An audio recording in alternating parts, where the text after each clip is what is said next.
लड़की बहुत अच्छी टेलर है, ये आपने ठीक तरह से पता तो किया है ना? अरे हाँ भाग्यवान, मैंने सब पता कर लिया है। अब तुम चलो, देर हो रही है। मेरी समझ में एक बात नहीं आती कि तुम मेरी शादी करने की बात करने जा रही हो माँ, या अपने दुकान के लिए नई टेलर देखने जा रही हो? अरे चुप कर, अभी तू बच्चा है, दुनियादारी के बारे में तुझे कुछ नहीं पता। अरे तू तो एक प्राइवेट कंपनी में काम करता है, और प्राइवेट कंपनी का क्या भरोसा।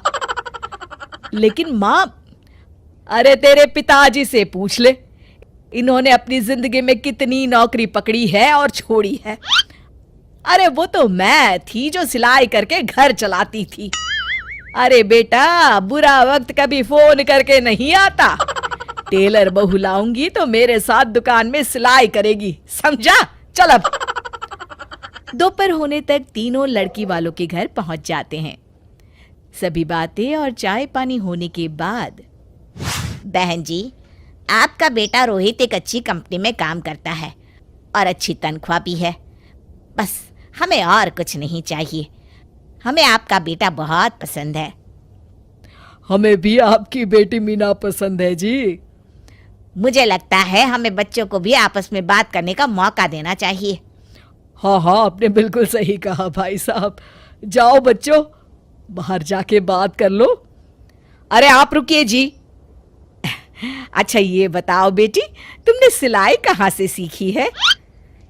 जी, दीनानाथ इंस्टीट्यूट से। अरे बहन जी, मेरी बेटी इस मोहल्ले में सबसे अच्छी ब्लाउज सिलती है और एक से बढ़कर एक डिजाइन भी बना लेती है। अच्छा, चल बेटी, जरा तेरे हाथ की कारीगरी देख लेते हैं। अरे माँ, ये सब करने की क्या जरूरत है? अरे तू चुप कर। लोग ऐसे ही बड़ी बड़ी बातें करते हैं कि हमारी लड़की को तो सब आता है, बाद में असलियत सामने आती है। इसलिए मैं कोई गलती नहीं करना चाहती, तू चुप करके बैठ। मीना शांति देवी को 2-3 प्रकार की बढ़िया बढ़िया डिजाइनदार ब्लाउज बनाकर दिखाती है। ये देखिए, ये है प्रिंसेस कट। अरे वाह बेटी, मान गए तुझे। तू तो मुझसे भी अच्छा ब्लाउज सिल लेती है। चलिए बहन जी, हमें तो आपकी बेटी पसंद है। अब इसी बात पर मुंह मीठा कराइए। जी बिल्कुल। इस तरह रोहित और मीना की शादी हो जाती है। शादी के अगले दिन से मीना अपनी सास के साथ सारा दिन दुकान पर सिलाई करती रहती और अपने पति रोहित को जरा सा भी समय नहीं दे पाती थी। फिर एक दिन रोहित फोन करके मीना से कहता है, मीना, आज शाम को हम दोनों किसी अच्छे रेस्टोरेंट में खाना खाने चलेंगे। तुम तैयार रहना, मैं ठीक वक्त पर पहुंच जाऊंगा। ठीक है जी। शाम को रोहित जब घर आता है तो मीना सिलाई मशीन पर बैठी ब्लाउज सिल रही होती है। अरे ये क्या, मैंने तुमसे कहा तो था कि शाम को हमें रेस्टोरेंट में खाना खाने के लिए जाना है, और तुम हो कि सिलाई कर रही हो। हद हो गई। मुझे माफ कर दीजिए जी, क्या करूं, ये ब्लाउज मुझे कल अर्जेंट सील कर देनी है। सारा दिन तो तुम माँ के साथ दुकान पर सिलाई करती हो, अरे कम से कम शाम का वक्त तो मेरे लिए रखा करो। तभी वहां शांति देवी आ जाती है। अरे क्यों बहू को परेशान कर रहा है? कल ये तीनों ब्लाउज सुबह सिल कर देनी है। चल जा, अपना काम कर। रोहित चुपचाप वहां से चला जाता है। इस तरह अपनी सास के डर के मारे मीना चाहकर भी अपने पति के लिए वक्त नहीं बिता पाती थी। फिर एक दिन रोहित दोपहर को ऑफिस से घर आता है। उसके साथ उसकी कार में एक लड़की बैठी होती है। दोनों एक दूसरे से मुस्कुराकर बातें कर रहे होते हैं। माँ, जरा टेबल पर रखी मेरी फाइल तो देना, मैं भूल गया था। ये कौन लड़की है तेरे साथ? अरे माँ, ये तो मेरे साथ ऑफिस में काम करती है। इतना कहकर रोहित वहां से चला जाता है। उसी शाम, अरे क्या हुआ भाग्यवान, तुम्हारा चेहरा क्यों उतरा हुआ है? किस चिंता में डूबी हुई हो? क्या बताऊं जी, आज रोहित के साथ एक लड़की आई थी। कह रहा था उसके ऑफिस में काम करती है। मुझे तो उस लड़की के चाल चलन बिल्कुल ठीक नहीं लगते।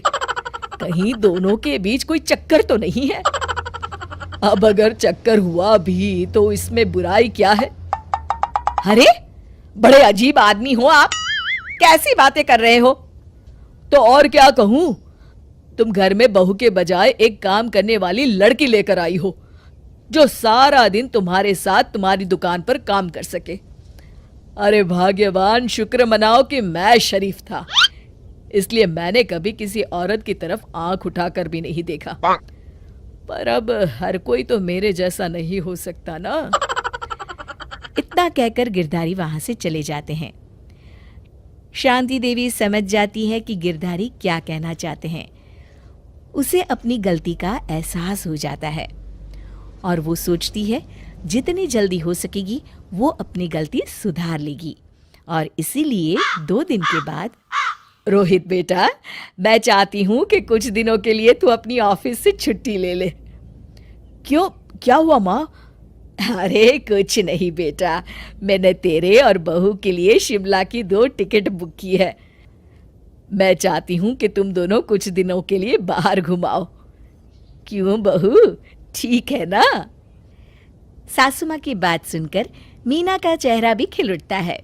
वो शर्मा कर कहती है, जी माँ जी, जैसा आप ठीक समझे। और इस तरह शांति देवी पूरी तरह से बदल जाती है। शिक्षा, बहू को बहू नहीं बल्कि बेटी समझना चाहिए और ना कि काम करने वाली नौकरानी।